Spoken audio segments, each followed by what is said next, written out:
he's funny, and he's also mustachioed. He solves all your problems by the end of every episode. TV Dad, everyone loves TV Dad. TV Dad. All right, we got some questions in the inbox asking for advice. Okay. From Anonymous, our daughter and middle child is going through the common toddler phase of whining and crying and is super defiant. S-U-U-U-U-U-U-P-P-P-P-E-R-R-R. So super defiant about everything. What do? I feel like I'm always getting after her to quit acting that way, but I feel like I'm talking to a brick wall. Is this something I need to fix in myself or our daughter? Is this middle child behavior, toddler behavior, girl behavior, or a combination of all three? Thanks for everything, and thank you, Sean, for asking Matt the question. Sean's not here. Thank you, Sean, for asking Matt the question. You definitely need and deserve a raise. Okay, so this is toddler behavior. That's what the toddler years are all about.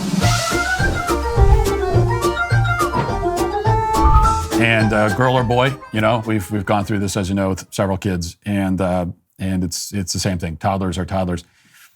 Saying things like, you said you get after her to quit acting that way. And we all lapse into this sometimes, it's just natural as a parent, but saying something like, hey, quit, knock it off, quit acting that way. Like, to actually say that to a toddler is totally pointless. It doesn't mean anything to them. This is nuts, I'm talking to myself. And what we also have to remember with children at that age is that their brains are very far from fully developed. And so they're not capable of controlling themselves perfectly all the time. And really, nobody is, even adults. No one is perfect about it. But for toddlers, it's like this is why people talk about the terrible twos and everything. I think that the terrible two phase is way overblown. But the reason why you can, and I also, not to be like the overly sensitive type, I'm not usually that, but I don't love putting a label like terrible onto a whole phase of life, especially when they're little kids. I don't think that's quite fair. You sure about that? You sure about that? But, you have this kind of perfect storm where they're obviously moving around now completely, and they're walking around, and so they're able to, move around that way, and they're able to develop, like they've kind of figured out that there is an option to say no. When they're younger, like when a kid's like 1 year old or something, they haven't even quite figured out that no's even an option. And then now they're kind of figuring that out, and they're starting to test boundaries a little bit. Does it feel good? So you've got that going on. They can speak now, but they don't have all of their language skills developed yet, so they're not able to really explain themselves and what they're actually feeling. Have you ever had a dream that you do? And so they could be frustrated about something, and they don't even know what they're frustrated about, and they're not able to explain it to you. And so all these things come together to create the toddler temper tantrums. But that's also why just saying, hey, pipe down, stop it. Like, stop it. It doesn't do anything. Okay, you know what? You need to relax.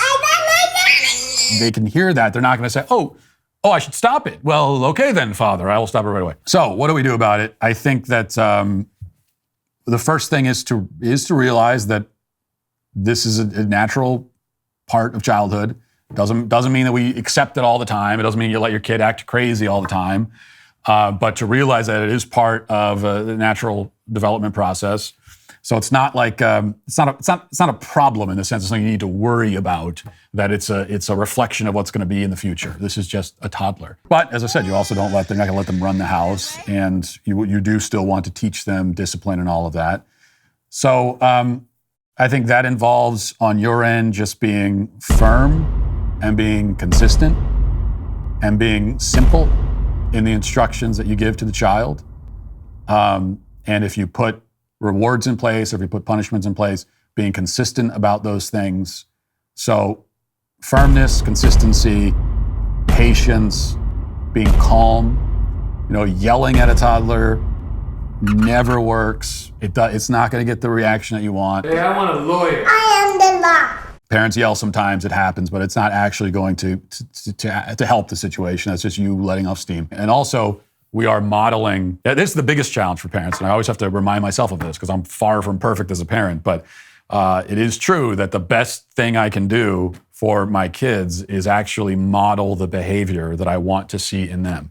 So yes, I'm going to set rules in place, and I'm going to say, this is what you need to do, and I'm going to give instructions, and we're going to do all that as a parent, but we also have to model it. And so particularly for a toddler, if you want them to be patient, if you want them to control their emotions, if you want them to listen to instructions, if you want all that stuff out of a toddler, the best way to get it is to show that. And I think for a lot of parents, they get overwhelmed by the toddler phase and they start getting angry and they yell a lot.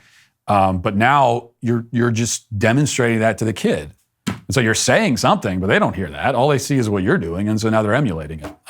So leading by example is, and things like redirecting, I think is often a good strategy for toddlers.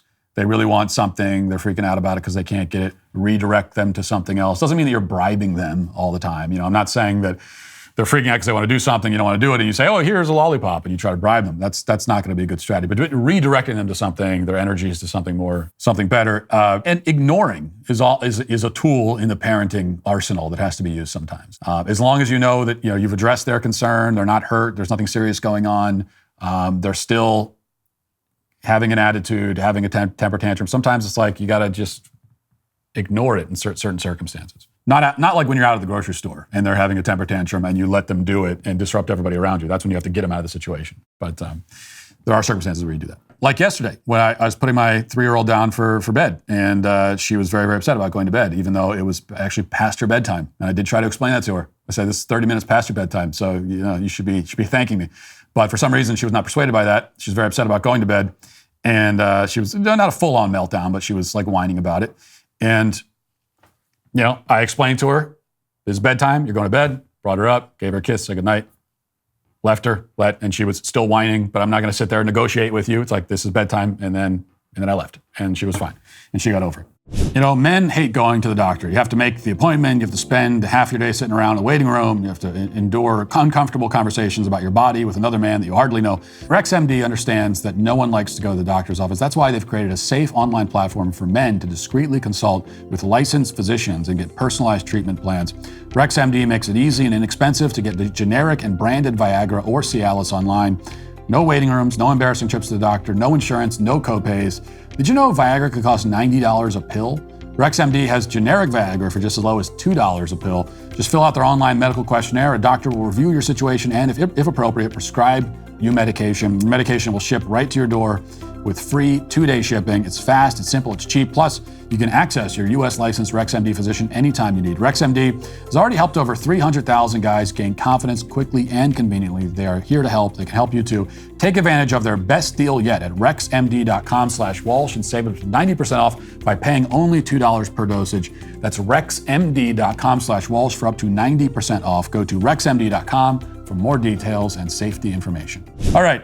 From Ray says, Dear Matt, please help me figure out my marriage. I've been married just over 5 years and have 4 kids, 5 and under. We recently moved states to Utah. He's got a better job here and I don't have to work. I used to be the heavy earner. I love being able to stay at home with my 3 little boys and my nursing baby girl. I cook all of the meals to save money. The house is clean. I homeschool and I'm involved in several church groups. I don't dump all the hardships of my daily life on my husband because of your advice not to do this. It's good advice if I do say so myself. I share stories of the sweet things our little babies do and general news and some fun things I think that he'd like to hear about. That's all very good. My husband constantly complains. He complains about work. He complains that we have to buy a house in this state, how it'll be so expensive and he'll have to pay for it alone. He complains about the kids interrupting him while he's looking at the phone. He complains about stubbing his toe. He complains about the weather. I try not to be hurt or offended by this because we did leave his childhood home to come here. I had to leave mine when we were married because California is not a good place. It's just so hard to stay positive. If I'm happy when he comes home, he'll say things like, well, I'm glad you're happy because that commute is an absolute killer.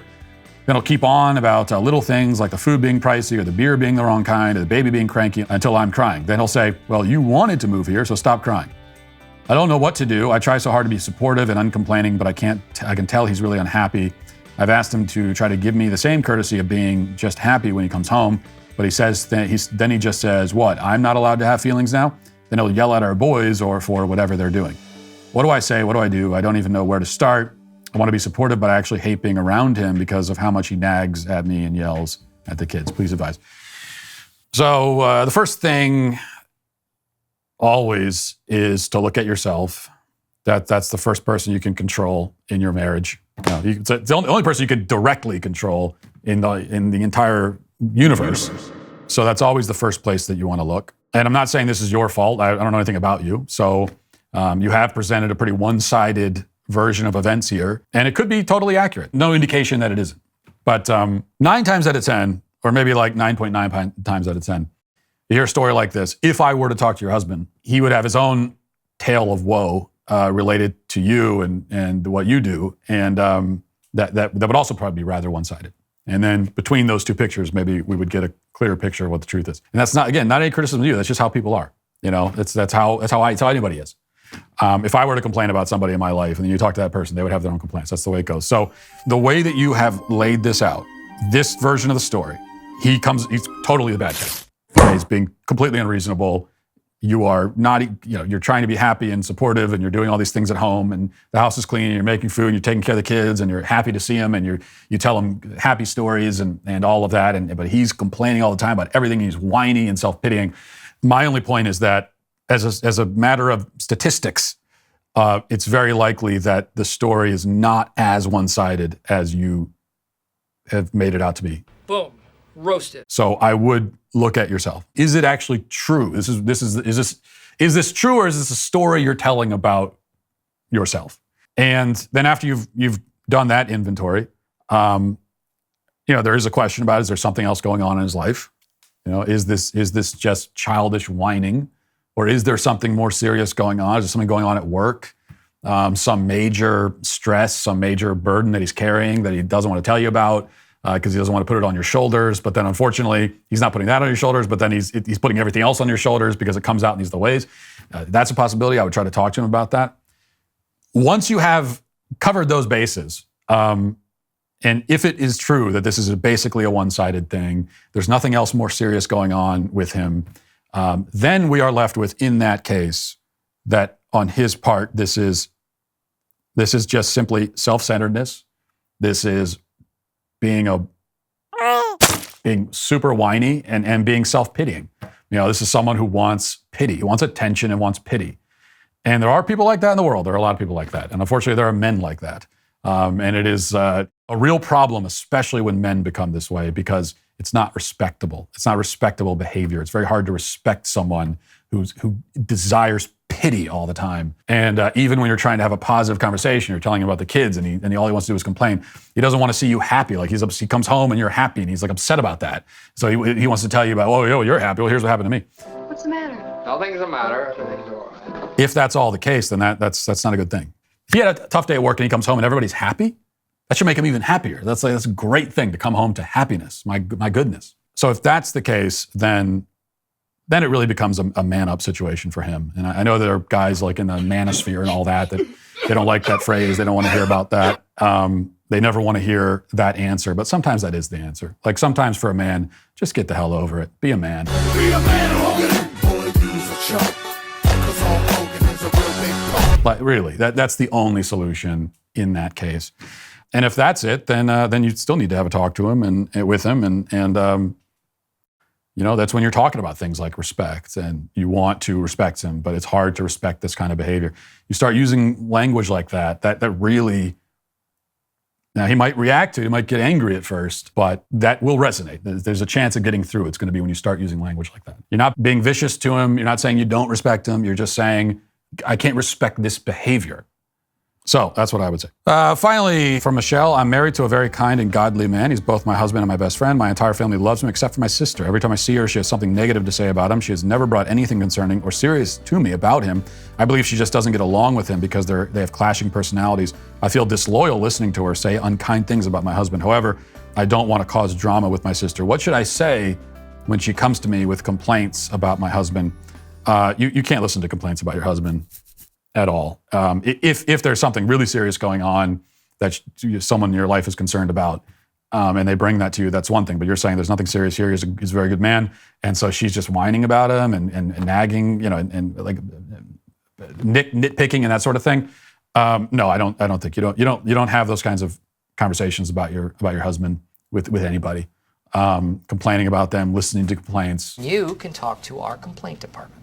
It's a trash can. It's not appropriate. You know, you should not be the sounding board for anyone's complaints about your husband, just like he shouldn't be for any complaints about you. So that's what you tell your sister. So I'm not going to listen to this. It's not appropriate. It's not right. I love and respect my husband. We're not going to have this conversation, and I don't want to hear it anymore. And then she just has to deal with it. Okay. We'll leave it there. Thanks for listening. Talk to you tomorrow. Godspeed.